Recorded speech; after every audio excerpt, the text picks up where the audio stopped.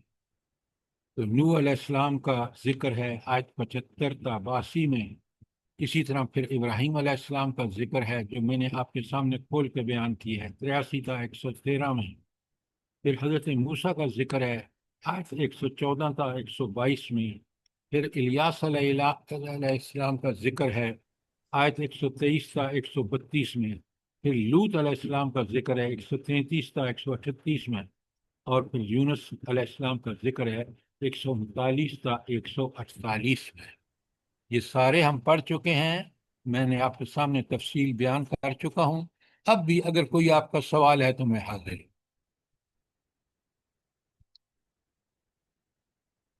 اب آج ہم نے پڑھنی ہے آیت نمبر 149 بڑے غور سے دیکھیں قرآن کا۔ آپ دیکھیں نا تو آپ کو ایک چیز صاف نظر آئے گی۔ وہ کیا ہے بولا قرآن میں جو بڑی ابری ہوئی حقیقت ہے، جلدی بتائیں۔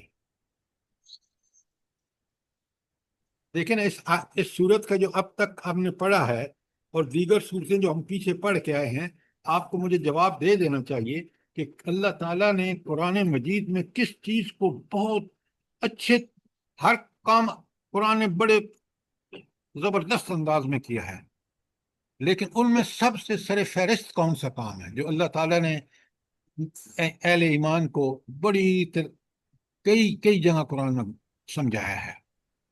سر فرشتوں کے بارے میں۔ انا للہ و انا الیہ رد راجعون۔ شرک ہے۔ رد شرک، توحید کو کھول کے بیان کیا اور شرک کا رد پیش کیا۔ جی، یہ رد قرآن شرک۔ میں آپ کو کوئی صفحہ خالی نظر نہیں آئے گا، دلائل سے۔ آج دلائل سن رہے ہیں آپ، یہ کتنے بڑا ابھی آپ سنیں گے، اور کبھی قرآن کو سمجھ کے پڑھے نا تو اللہ تعالیٰ کس طرح ہمارے لیے ساری چیزیں کھول دیتا ہے۔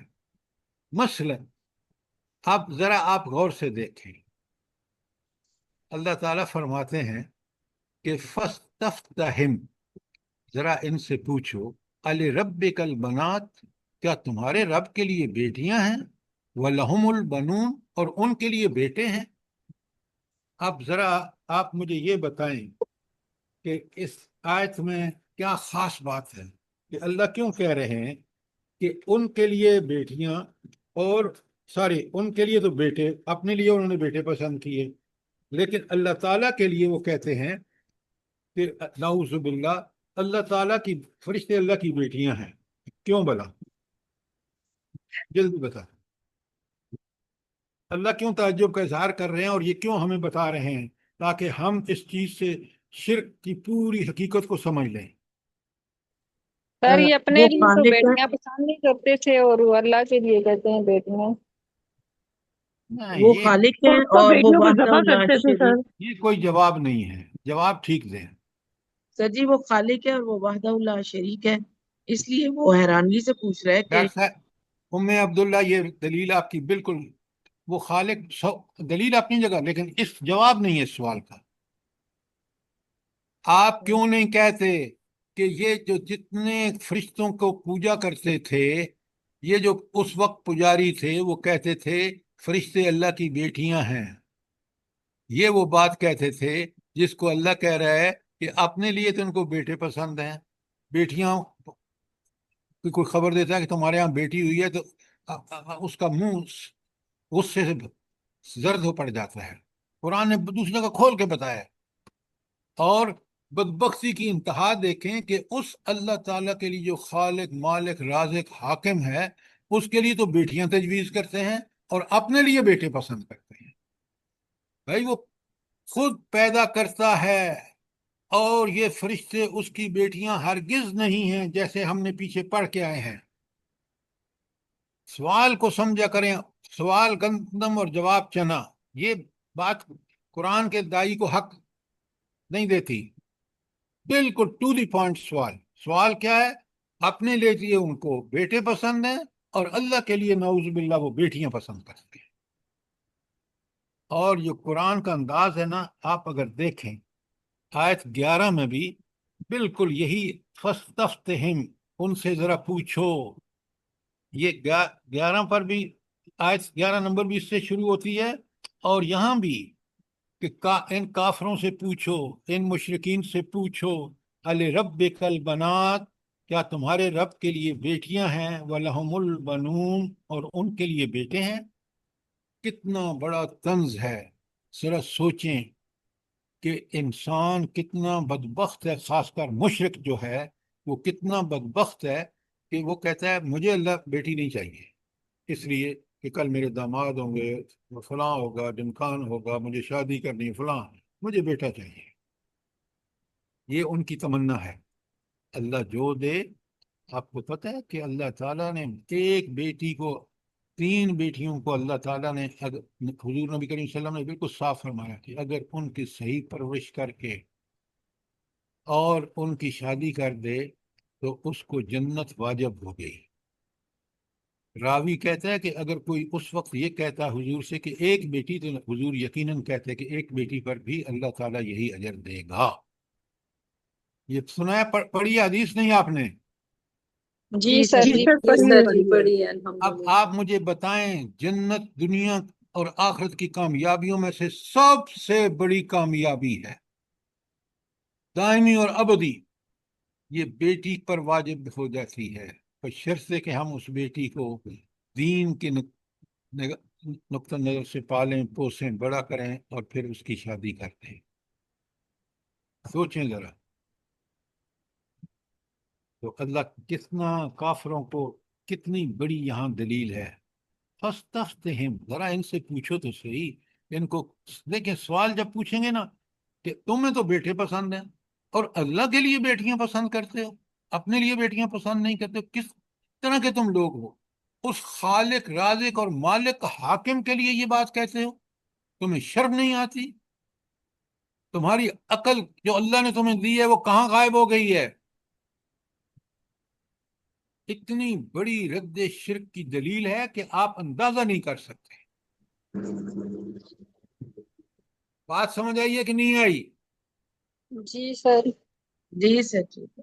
بڑی اچھی طرح سمجھیں کہ یہ بڑی زبردست دلیل ہے ان لوگوں کے لیے، رد شرک کے لیے، جو فرشتوں کو اللہ کی بیٹیاں کہہ کر ان کی پوجا کرتے ہیں. اچھا، اب اللہ تعالیٰ پھر ایک سوال کر رہے ہیں، کتنی پیاری دلیل ہے، ذرا سمجھیں. ام خلقنا الملائکۃ اناسا، کیا واقعی ہم نے ملائکہ کو عورتیں بنایا ہے، وہم شاہدون، اور وہ اس پر گواہ ہیں کہ انہوں نے دیکھا ہے کہ ہم نے فرشتوں کو پیدا کیا تو بیٹیاں مؤنث پیدا کیا. کیا انہوں نے دیکھا ہے یہ بات؟ کیا زبردست دلیل ہے. پیدا کرنے والا اللہ، اور اس نے خود انسان کو، جس طرح آپ پڑھ چکے ہیں سورہ حج کی آیت 5 میں، سورہ مومنون کی آیت 12 تا 14 میں، کہ کس طرح اللہ نے اس مخلوق نطفے سے انسان کو پیدا کیا. اسی طرح اللہ تعالیٰ نے فرشتوں کو آگ کی لپٹ نور سے پیدا کیا، نور ساری نور، فرشتوں کو ساری نور سے پیدا کیا، اور ان کو، جنوں کو، آگ کی لپٹ سے پیدا کیا. ذرا غور کریں کہ خالق کون ہے، اور یہ خالق کے اس کو بتا رہے ہیں کہ یہ تمہاری بیٹیاں ہیں. اللہ کہتے ہیں کیا تمہیں کبھی دیکھا ہے کہ ان کو پیدا ہوتے وقت کہ وہ مؤنث ہیں، یہ مذکر ہیں؟ کیا دلیل ہے، لاجواب دلیل ہے. اب کافر نہ مانے تو ان کی مرضی، لیکن دلائل کے اعتبار سے، عقل کی دلائل کے اعتبار سے لاجواب دلائل ہیں اللہ تعالیٰ کے. بات سمجھ آ گئی کہ نہیں آئی؟ جی سر، الحمدللہ۔ اچھا، اللہ تعالیٰ فرماتے ہیں، اچھا بالکل آپ لکھ لیں کہ یہی بات سورہ زخرف کی آیت 19 میں اللہ نے کہی ہے. میں آپ کے سامنے پڑھ کے ترجمہ کر دیتا ہوں. زخرف آیت 19 سنیں. وَجَعَلُوا الْمَلَائِكَةَ، اور انہوں نے فرشتوں کو بنایا، الذین ہم عباد الرحمن، وہ فرشتے تو اللہ کے بندے ہیں، اناسن، ان کو عورتیں بنایا، اشہدوا خلقہم، کیا انہوں نے ان کی پیدائش کے وقت وہ حاضر تھے، سنکتب شہادتہم، ہم ان کی اس گواہی کو لکھیں گے. جھوٹی گواہی کو، وَيُسْأَلُونَ، اور ان سے سوال کیا جائے گا۔ کتنا بڑا وبال ہے کہ قیامت کے دن کس طرح اس جھوٹ کا وہ جواب دیں گے۔ اگر آیت کلیئر ہے تو میں 151 پڑھ رہا ہوں۔ بسم اللہ الرحمن الرحیم۔ الا انہم من افکہم لیقولون، خوب سنو، اچھی طرح سن لو، دراصل یہ لوگ اپنی من گھڑت یہ بات کہتے ہیں۔ تو ان کی یہ بات ان کی خود گھڑی ہوئی ہے، اس میں کوئی حقیقت نہیں ہے۔ جب ان سے سوال کرو کہ بھائی یہ تم اپنے لیے بیٹے پیدا پسند کرو اور اللہ کے لیے بیٹیاں، یہ کیسا ہو سکتا ہے؟ خالق وہ، مالک وہ، رازق وہ چاہے پیدا کرے، اور ہر کام میں حکمت ہے۔ اور پھر تم کس طرح یہ گواہی دیتے ہو؟ کیا تم ان کی پیدائش کے وقت موجود تھے کہ تم نے دیکھا ہو کہ وہ مؤنث پیدا ہوئی ہیں؟ لا حول ولا۔ اللہ تعالیٰ الا انہم من افکہم لیقولون، اچھی طرح سن لو، دراصل یہ لوگ اپنی من گھڑت بات کہتے ہیں۔ ولد اللہ، اللہ اولاد رکھتا ہے۔ انہم وانہم لکاذبون، یہ جھوٹے ہیں، اللہ کی کوئی اولاد نہیں۔ یہ جو شرک فی ذات ہے نا، یہ بہت بڑا شرک ہے۔ اچھا، اللہ کی کوئی اولاد نہیں ہے، اس کے لیے مجھے قرآن کی ایک عظیم آیت ہے، سورت ہے پوری، وہ قل کون سا ہے؟ قل سورۃ قل هو نحل، الله احد الله لم الصمد یلد ولم یولد۔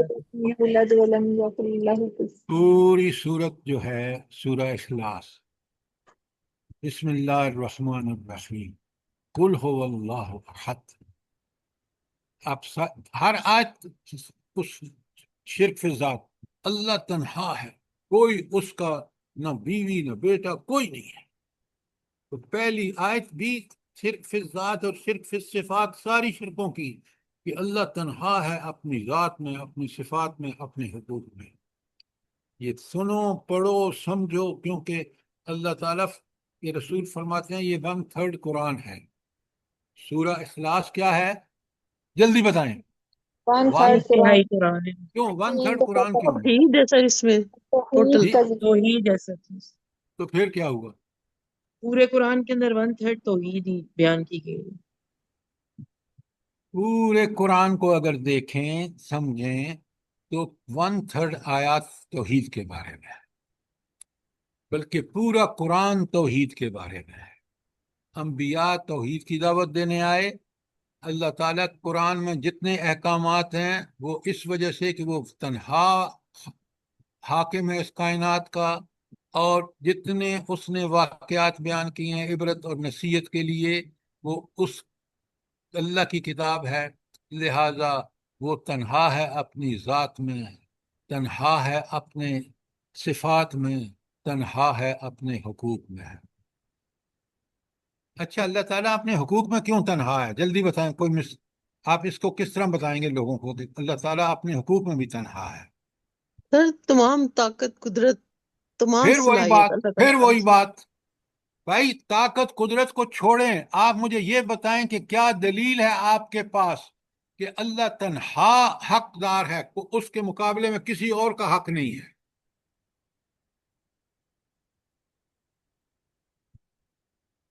لا إله إلا الله وحده لا شريك له۔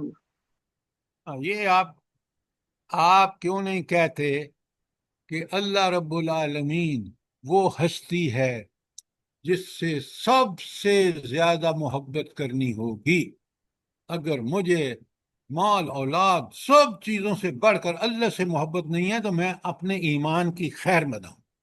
حقوق میں سب سے بڑا حق محبت، اور وہ محبت سب سے زیادہ اللہ تعالیٰ کے لیے۔ باقی ساری باتیں آپ کی ٹھیک ہیں، لیکن حقوق میں حق محبت سب سے بڑی چیز، کیونکہ جو سب سے بڑا جس سے محبت ہوتی ہے اس کی عبادت فرض ہو جاتی ہے۔ بات سمجھ آئی ہے کہ نہیں آئی؟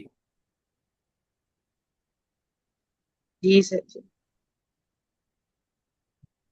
ابھی تک آپ لگتا ہے سناٹے میں ہیں۔ نہیں نہیں سر جی جی، سر الحمدللہ سمجھ آ گئی۔ اچھا، تو اب سنیں، اللہ تعالیٰ کہتے ہیں ولد اللہ، انہوں نے اللہ کا بیٹا بنا رکھا ہے، اولاد تجویز کر رکھی ہے، وَإِنَّهُمْ لَكَاذِبُونَ، اور یقیناً یہ جھوٹے ہیں۔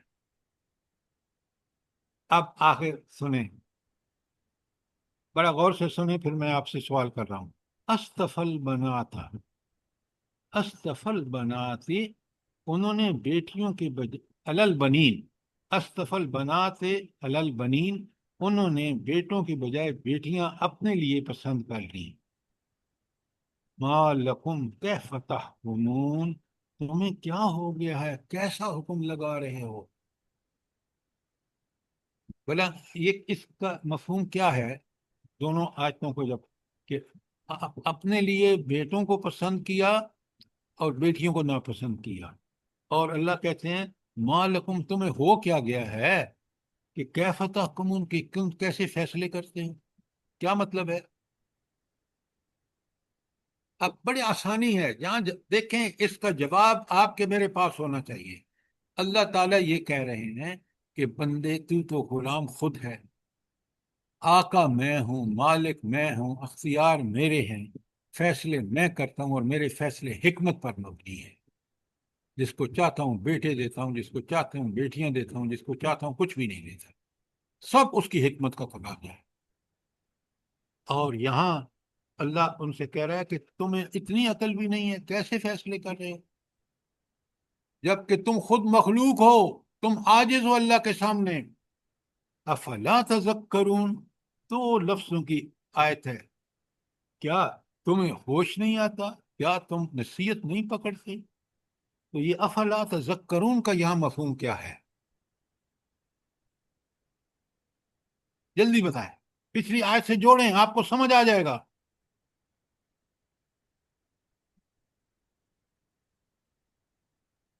سر یہ جو یہی کہ اپنے لیے بیٹے پسند کرتے ہو، اللہ کے لیے بیٹیاں، حالانکہ اللہ تعالیٰ خالق مالک رازق، اللہ ہر چیز اللہ نے بنائی ہے، تو تمہیں پھر بھی ہوش نہیں آتا؟ پھر بھی تم نصیحت حاصل نہیں کرتے، جزاک اللہ۔ یہ تھی آیت 53، 54 اور 55، 155۔ دیکھیں 4 سین اور 2 حروف کی آیات ہیں۔ 153 صرف 4 حروف الفاظ پہ مشتمل ہے، اور اسی طرح اگلی آیت 154 بھی 4 حروف پہ ہے اور الفاظ پہ ہے، اور 155 صرف 2 الفاظ پہ ہے۔ لیکن قرآن کا ان مختصر آیات کا مفہوم جب سمجھے بندہ تو اس پہ کتابیں لکھ سکتا ہے۔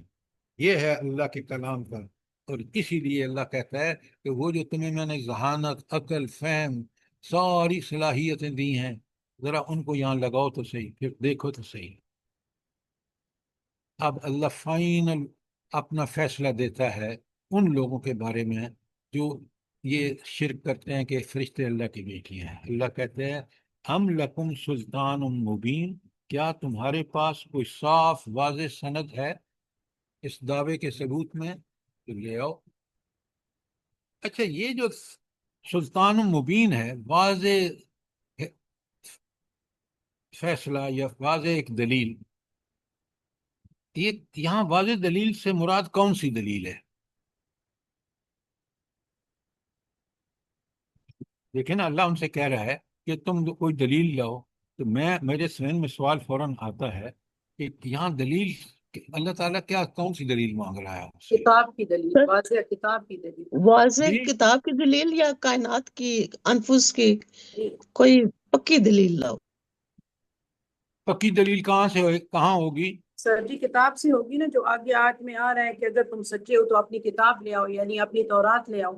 آسمانی کتاب لے آؤ، کوئی کسی نبی کا قول لے آؤ، کوئی کتاب، تورات، انجیل، زبور، جتنی کتابیں، صحف ابراہیم، صحف موسیٰ لے آؤ، اگر ان میں یہ بات لکھی ہو تو سلطان مبین وہ دلیل ہوگی جو اللہ کی آسمان سے اتاری ہوئی دلیل ہوگی۔ سمجھیں بات کو۔ آگے کہا گیا فَأْتُوا بِكِتَابِكُمْ، لے آؤ کوئی کتاب اللہ کی نازل کردہ، ان کنتم صادقین، اگر تم سچے ہو تو یہاں دلیل اللہ کی کتاب ہوگی، چاہے وہ پہلے نازل شدہ یا قرآن ہو، تو آپ بتاؤ مجھے کہ اس میں کہاں دلیل اللہ نے دی ہے کہ وہ فرشتے اللہ کی بیٹیاں ہیں؟ اب یہ بڑی حتمی ثبوت ہے کہ اللہ تعالیٰ نے ان کو بالکل بے بس کر دیا. وہ کوئی نہیں بتا سکتا کہ فلاں نبی نے کہا، فلاں آسمانی کتاب نے کہا. اچھا، اب سنیں اس سے بڑھ کر، اور آج بھی یہ چیز ہو رہی ہے. آگے سنیں، آیت 158 159 اور 160 پڑھ رہا ہوں. اللہ تعالیٰ فرماتے ہیں، بڑے غور سے سنیں، قرآن کو سمجھ کے پڑھیں تو آپ کو اللہ تعالیٰ وہ بصیرت عطا فرمائے گا، ایسی عقل آپ کی صحیح ہوگی کہ آپ حیران رہ جائیں گے. اللہ فرماتے ہیں، بسم اللہ الرحمن الرحیم، وَجَعَلُوا بَيْنَهُ وَبَيْنَ الْجِنَّةِ نَسَبًا. انہوں نے اللہ اور جنوں کے درمیان نسبت کا رشتہ بنا رکھا ہے. ذرا غور کریں، کیا رشتہ بنا رکھا ہے؟ وَلَقَدْ عَلِمْتَ الْجِنَّةُ، حالانکہ جنوں کو یہ اچھی طرح معلوم ہے، اِنَّهُمْ لَمُحْضَرُونَ، کہ وہ لوگ، وہ جن جو ہیں مجرم کی حیثیت سے اللہ کے سامنے پیش ہوں گے قیامت کے دن. یہ کن جنوں کا ذکر ہے؟ جو مشرک جن ہیں، جو لوگوں کو بھی خود بھی گمراہ ہیں، دوسروں کو بھی گمراہ کرتے ہیں. ان کے بارے میں کہا کہ انہی کو پوجتے ہیں یہ مشرک. ذرا غور کریں، کن جنوں کو؟ وہ جن جو خود شرک کرتے ہیں. تو یہ بدترین مثال ہے شرک کی. اور اللہ تعالیٰ کہتے ہیں کہ جنوں کو بڑا اچھی طرح پتہ ہے کہ وہ قیامت کے دن اللہ کے سامنے، جو گمراہ جن ہیں یا انسان ہیں، سارے کے سارے اللہ کے سامنے مجرم کی حیثیت سے پیش ہوں گے. تو جنوں کو کیسے پتہ ہے کہ وہ مجرم کی حیثیت سے پیش ہوں گے؟ جلدی بتائیں. انہوں نے جی، اللہ رسول تعالیٰ نے پاک صلی فرمایا نا، اللہ علیہ وَمَا خَلَقْتُ الْجِنَّ وَالْإِنسَ إِلَّا لِيَعْبُدُونَ. تو دو مخلوقات ہی جو ہیں وہ عبادت کے لیے پیدا کی گئی ہیں، آپ اور یہی جو ہے آپ جواب آج دے مس کوٹ کر رہے ہیں. وسلم. آپ انہوں وہ نے آج سنیں غور سے. جنوں کو بھی جسی طرح مسلمان انسان کو اللہ تعالیٰ نے ان کے اندر اب نبی بھیجے ہیں، اسی طرح اللہ نے انبیاء جنوں کو اندر بھی بھیجے ہیں. اور یہ ان کو وہاں سے پتہ ہے کہ جنتی مومن جن جنتی ہوں گے، اور مشرک جن جو ہیں وہ اللہ کے سامنے مجرم بن کے پیش ہوں گے. آپ اللہ لیعبدون والی سورہ ذاریات کی یاد بیان کر رہے ہیں. ذرا سوچ کے جواب دیا کریں خدا کے لیے. اور اس یہ لیے جنہ کا جو لفظ ہے، جنہ کا، یہ ملائکہ کے لیے استعمال ہوئے. ادھر بھائی، ترجمے میں تو ملائکہ کا آ رہا ہے. ملائکہ نوری مخلوق ہے، جن ناری مخلوق ہے. اللہ کے بندے، اب بات اور سمجھ یہ، آئیے کہ جی سر، یہ آیت میں تو جنہ کا لفظ ہے نا، پھر ترجمے میں نیچے ملائکہ کا آ رہا ہے کہ جن، وَلَقَدْ عَلِمْتُ الْجِنَّ، حالانکہ ملائکہ خوب جانتے ہیں. دیکھیں یہ جنوں کے بارے میں ہے، اوپر لفظ صاف لکھا ہے، ترجمہ ٹھیک نہیں ہے. بات سمجھ آئیے کہ نہیں آئی؟ یہ بین الجنت نسبہ، اس میں کون سی نسبت تھی ان دونوں میں بنا رکھی تھی ان لوگوں نے؟ سر کہ یہ تفہیم القرآن کا ترجمہ ہے. آپ اچھا، آپ جو میں نے آپ سے بتایا آیت میں لکھا ہوا ہے، میں وہی ترجمہ کر رہا ہوں. مجھے ریفرنسز مت دیں، اگر میں غلط کہہ رہا ہوں تو مجھے بتائیں. آپ سنیں، عربی آپ سیکھتے نا تو مسئلہ حل ہو جاتا. وَجَعَلَ بَيْنَهُ، وَجَعَلُوا، ان مشرکوں نے کر رکھا بَيْنَهُ، اس کے درمیان، یعنی اللہ کے درمیان، وَبَيْنَ الْجِنِّ، اور جنوں کے درمیان، نسبہ، ایک رشتہ. اب یہ میں معنی بالکل لفظ بہ لفظ کر رہا ہوں. تو یہ مشرکوں نے جنوں کے اور اللہ کے درمیان ایک رشتہ قائم کر رکھا تھا. وہ سمجھتے تھے کہ ہم جنوں کی پوجا کریں گے، ان کی تو پرستش کریں گے تو یہ ہمیں اللہ سے بچا لیں گے. تو اللہ تعالیٰ کہہ رہے ہیں، حالانکہ جنوں کو پتہ ہے، خود جنوں کو پتہ ہے کہ ان کے اندر انبیاء آئے ہیں. آپ کو پتہ ہے انہوں نے قرآن بھی سنا، نبی، پوری سورہ جن موجود ہے یہاں، اور ان کو صاف بتا دیا گیا کہ تم اور مومن مرد اور مومن جن اس وقت کامیاب ہوں گے جب وہ ان آزمائشوں میں پورے اتریں گے۔ جی سر۔ اب بات سمجھ آئی ہے کہ نہیں آئی؟ جی سر۔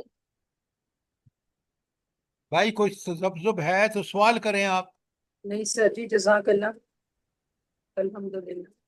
سر اس میں تو ابلیس کا بھی تو کردار ہے، ابلیس بھی تو جن تھا اور اس کو پتا ہے کہ ہم سب جہنم کی طرف جائیں گے، اس نے اللہ سے مہلت مانگی تو پھر اللہ نے مہلت دے دی اور کہا میں تم سب کو جہنم کو بھر دوں گا جو بھی اس کے پیروکار ہوں گے۔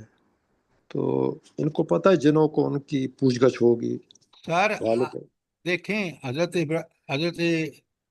آدم علیہ السلام اور جنوں کی واقعہ جو ہے، اس کے بعد بھی انبیاء آتے رہے، ان کے پاس بھی کتابیں آئی ہیں جیسے ہمارے پاس آئی ہیں، لہذا وہ بات ان کو آج تک بذریعہ وہی پہنچتی رہی ہے جیسے آج ہم مسلمانوں کو پہنچ رہی ہے۔ لہذا وہ اس وجہ سے جانتے ہیں کہ جو مجرم جن ہوں گے، جو اللہ کے باغی اور سرکش ہوں گے، وہ اللہ کے سامنے مجرم کے طور پر پیش ہوں گے۔ بات کلیئر ہے؟ جزاک اللہ۔ آگے اللہ تعالیٰ ایک جملہ بڑا پیارا ہے، بہت پیارا ہے، جو قرآن میں اکثر آیا ہے، سبحان اللہ عما یصفون۔ سبحان اللہ، اللہ ان صفات سے پاک ہے تو جو وہ کہتے ہیں۔ تو یہ جو چاہے جنوں کو اللہ کا سفارشی بنائیں، چاہے غلط کاریاں کریں، سرکشیاں کریں، بغاوت کریں، اللہ تعالیٰ جو بکواس یہ کرتے ہیں اللہ رب العالمین کے بارے میں، اللہ کہتے ہیں وہ اس سے پاک ہے۔ کیوں؟ اسی کے لیے ہم کہتے ہیں سبحان اللہ، کہ اللہ ہر نقص، ہر عیب، ہر کمزوری سے پاک ہے۔ اور پھر فوراً ہم کہتے ہیں، جیسے آپ نماز کی تسبیحات میں بھی پہلے سبحان اللہ کہتے ہیں، پھر کیا کہتے ہیں؟ الحمدللہ۔ ساری تعریف اس کی ہوتی ہے جس کی اندر خوبیاں ہوں، ساری خوبیاں اللہ تعالیٰ کے ساتھ، ساری اعلیٰ صفات اس کے اندر، لہذا وہ اللہ کہتے ہیں سبحان اللہ عما یصفون الا عباد اللہ المخلصین۔ ہاں، سوائے ان لوگوں کے جو اللہ تعالیٰ کے لیے مخلص ہیں۔ یہاں مخلص سے مراد وہ جو بالکل توحید پر کاربند، توحید کے عقیدے کو پکا سچا جان کر، اس کو حاکم مان کر اس کی اطاعت کرتے ہیں، وہ ہے مخلص۔ اس کو اچھی طرح سمجھ لیں، اگر کوئی سوال ہے تو ضرور کریں۔ تو کوئی سوال آیت 158، 159 اور 160 کے بارے میں؟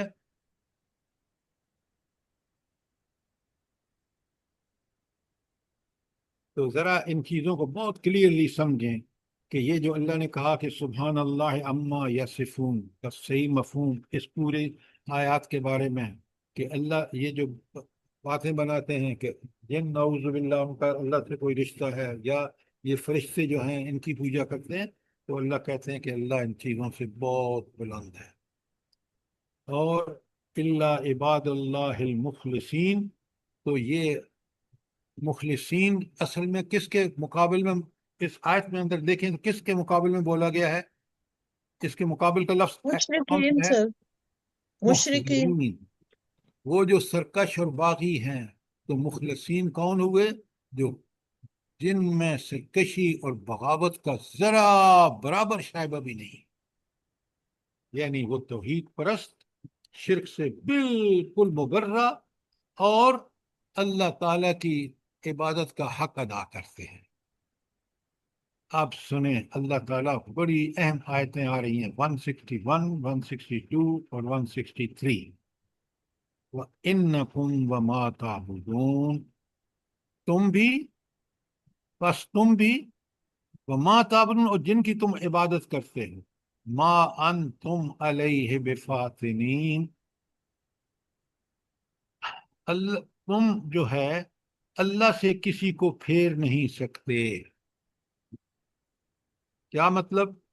یہ جن ہوں یا تم انسان ہو جو مشرک ہو، تم جتنا مرضی یہ زور لگا لو، مخلصین کو تو تم پھیر نہیں سکتے۔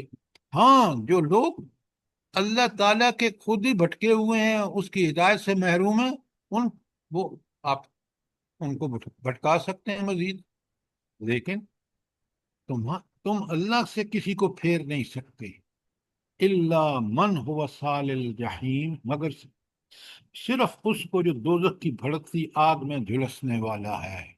وہ جو پہلے ہی گمراہ ہے، آپ اس کو تو گمراہ کر سکتے ہیں، لیکن وہ لوگ، اچھا کون گمراہ کر سکتے ہیں؟ فَإِنَّكُمْ وَمَا تَعْبُدُونَ، تم اور یہ جن اور ساری مخلوق جو گمراہ ہے، وہ زور لگا لے، ان پر ان کا زور چلے گا جو خود شیطان کے پیروکار ہے۔ اللہ کے بندوں پر ان کا کوئی زور نہیں ہے، ان کو وہ کبھی اپنے مقصد سے ہٹا نہیں سکتے، پھیر نہیں سکتے۔ کتنی بڑی بات ہے۔ اللہ تعالی ہمیں وہ ایمان تک نصیب کرے، اللہ تعالی ہمیں وہ عبادت نصیب کرے کہ ہم کسی شیطان، کسی گمراہ انسان کی باتوں میں نہ آئیں، اور ہم قرآن اور سنت سے جب جڑے رہیں گے، قرآن سے رہنمائی حاصل کریں گے، حضور نبی کریم صلی اللہ علیہ وآلہ وسلم کو اپنا بہترین اسوہ کو فالو کریں گے، تو ہمارے اوپر کوئی جن، کوئی انسان جو گمراہ ہے، وہ کوئی کسی طرح سے اثر انداز نہیں ہو سکتا۔ کوئی سوال؟ آمین ثم اب اگر کوئی سوال نہیں ہے تو آگے چلتے ہیں۔ فرشتے کیا کہہ رہے ہیں اللہ تعالیٰ کے دربار میں؟ آیت 164، 165 اور 166 پڑھ رہا ہوں۔ وَمَا مِنَّا إِلَّا لَهُ مُقَامٌ مَعْلُومٌ، اور ہمارا حال تو یہ ہے کہ ہم میں سے ہر ایک کا ایک مقام مقرر ہے۔ یہ فرشتے کہہ رہے ہیں اللہ سے، وَإِنَّا لَنَحْنُ الصَّافُونَ، اور ہم صف بستہ خدمت کار ہیں۔ وَإِنَّا لَنَحْنُ الْمُسْبِحُونَ، اور ہم اللہ تعالیٰ کی تسبیح کرنے والے ہیں۔ ذرا غور فرمائیے کہ فرشتے اپنے بارے میں کیا کہہ رہے ہیں، اور یہ مشرک جو ہیں، یہ ان کی پوجا کرتے ہیں، ان کو کیا سمجھ رہے ہیں؟ وہ کہہ رہے ہیں کہ ہمیں بالکل پتہ ہے کہ دنیا میں ہمارے دل میں کیا ہے، ہمارا مقام کیا ہے، آخرت میں ہمارے ٹھکانے کیا ہوں گے۔ کیوں؟ کیونکہ ہم صف باندھ کر اللہ کی تسبیح بیان کرتے ہیں، اس لیے کہ وہ اللہ کو دیکھتے ہیں، ان کو قرب الہی میسر ہے۔ جب وہ دیکھتے ہیں تو اس اللہ سے اتنے ڈرتے ہیں کہ خوف سے کانپتے ہیں۔ قرآن میں دوسری جگہ موجود ہے۔ لہذا یہ ہے ان کا، فرشتوں کا خود کا بیان کہ اللہ تعالی ہمیں اپنا مقام بھی معلوم، ہم صفیں باندھ کر اللہ کی تسبیح بیان کرتے ہیں، لہذا اللہ تعالی ہم پر رحم فرمائے گا۔ کیوں؟ یہ دو کام دیکھیں، فرشتوں کی سرشت میں ہی نہیں ہے کہ وہ بغاوت کریں۔ یہ اللہ تعالیٰ نے انسانوں اور جنوں کو رعایت دی، اختیار چاہو سے سنو، چاہو تو تم عبادت کرو، چاہو تو عبادت نہ کرو۔ عبادت کرو گے دنیا اور آخرت میں اللہ کی تائید اور نصرت، اگر بغاوت کرو گے دنیا اور آخرت میں تم پر لعنت ہوگی، جو تاریخ گواہ ہے اور آج کا زمانہ دیکھ لے۔ جی اب آپ کا کوئی سوال؟ یہ فرشتوں کا بیان کہاں سے شروع ہوتا ہے؟ سبحان اللہ، اما یصفون سے؟ جی فرشتوں کا بیان کہاں سے شروع ہو رہا ہے؟ سبحان اللہ اما یصفون سے ہو رہا ہے شروع کیا؟ نہیں، یہ جو آیتیں میں نے آپ کے سامنے پڑھی ہیں نا، 164، 165 اور 166، یہ اصل میں فرشتوں کا اپنا بیان ہے، اور یہ غالباً حضرت جبرائیل امین کا بیان ہے۔ اب سمجھ آ گئی بات؟ الحمدللہ۔ اچھا، اب سنیں، اب یہاں سورت کے آخر میں قریش کے ایک، وہ جو ان کو تنتنا تھا نا، اس کے بارے میں سنیں، وہ کیا کہتے ہیں۔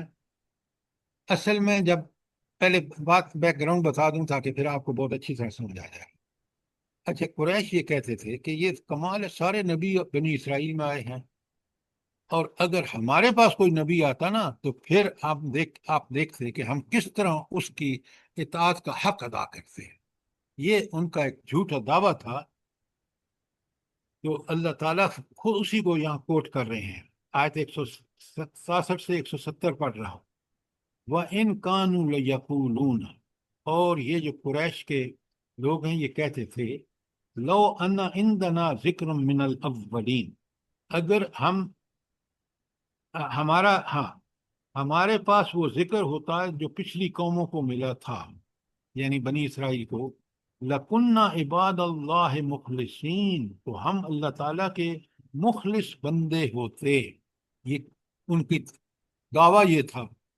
اور فَكَفَرُوا بِهِ فَسَوْفَ يَعْلَمُونَ، مگر جب وہ آ گیا نبی محمد رسول اللہ صلی اللہ علیہ وسلم تو انہوں نے انکار کر دیا، فَكَفَرُوا بِهِ، اس کا انکار کر دیا، فَسَوْفَ يَعْلَمُونَ، ان قریب ان کو اس روش کا نتیجہ معلوم ہو جائے گا۔ کیوں؟ ماضی میں دیکھ لیں، آپ پڑھ لیں، سورہ ہود پڑھ لیں، سورہ اعراف پڑھ لیں، سورہ کہ جن لوگوں نے انبیاء کا انکار کیا، ان کی مخالفت کی، کس طرح وہ دنیا میں عذاب کا شکار ہوئے۔ تو اللہ تعالیٰ کہہ رہے ہیں کہ دعوے تو یہ کرتے ہیں کہ بھائی اتنے سارے نبی آئے اور انہوں نے حق ہی ادا نہیں کیا بنی اسرائیل نے، اگر ہمارے پاس کوئی نبی آتا تو دیکھتے ہم کیا کمال کرتے۔ اور جب اللہ نے محمد رسول اللہ صلی اللہ علیہ وسلم جیسا آخری نبی بھیجا، جس کو وہ خود نبوت سے پہلے صادق اور امین کہتے ہیں، اسی کا انکار کر بیٹھے، تو کیا بدبختی ہے قریش کی، دعوے کچھ اور عمل بالکل اس کے الٹ۔ کوئی سوال، کوئی چیز کلیئر نہ ہوئی ہو؟ جزاک اللہ سر۔ اچھا، اب یہ تو اب آخری آیات ہیں، یہ اختتامی آیات ہیں 171 تا 182۔ بڑے غور سے سنیں، اور اللہ تعالیٰ یہاں ہمیشہ یاد رکھیں کہ آیات، جو آخری آیات ہوتی ہیں نا، وہ بڑی معنی خیز ہوتی ہیں، اور خاص کر وہ نصیحت ہوتی ہیں اس وقت نبی کریم صلی اللہ علیہ وسلم کے لیے۔ ساری آیات ہیں لیکن یہ اسپیشلی، اور ہم امت کے لیے، قیامت تک آنے والوں کے لیے۔ اللہ تعالیٰ دیکھیں کیا پیاری آیات ہیں، وَلَقَدْ سَبَقَتْ كَلِمَتُنَا لِعِبَادِنَا الْمُرْسَلِينَ، اپنے بھیجے ہوئے بندوں سے ہم پہلے وعدہ کر چکے ہیں۔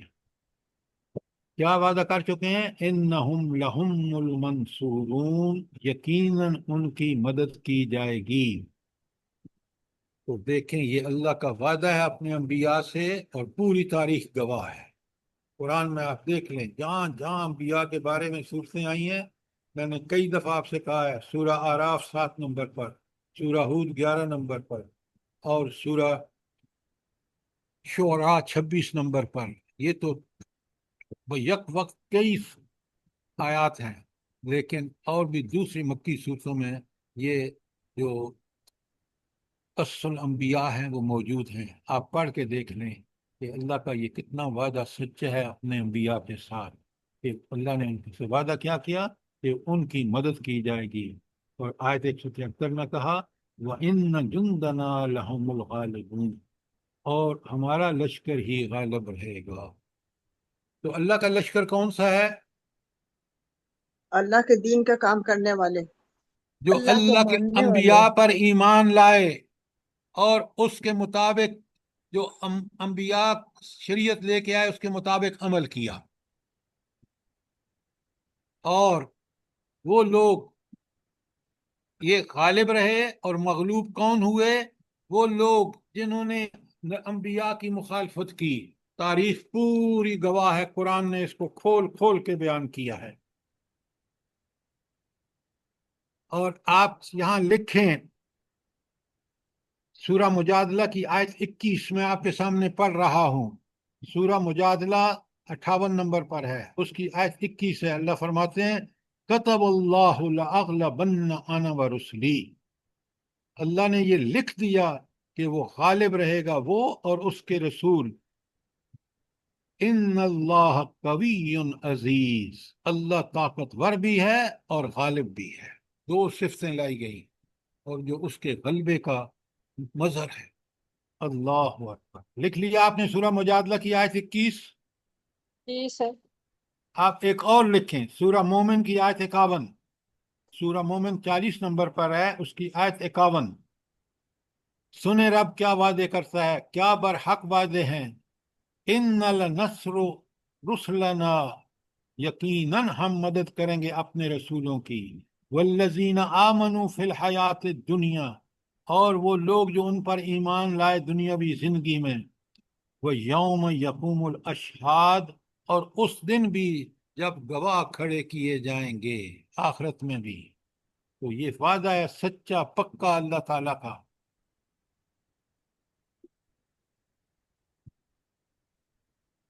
کوئی سوال آیت 173 تک؟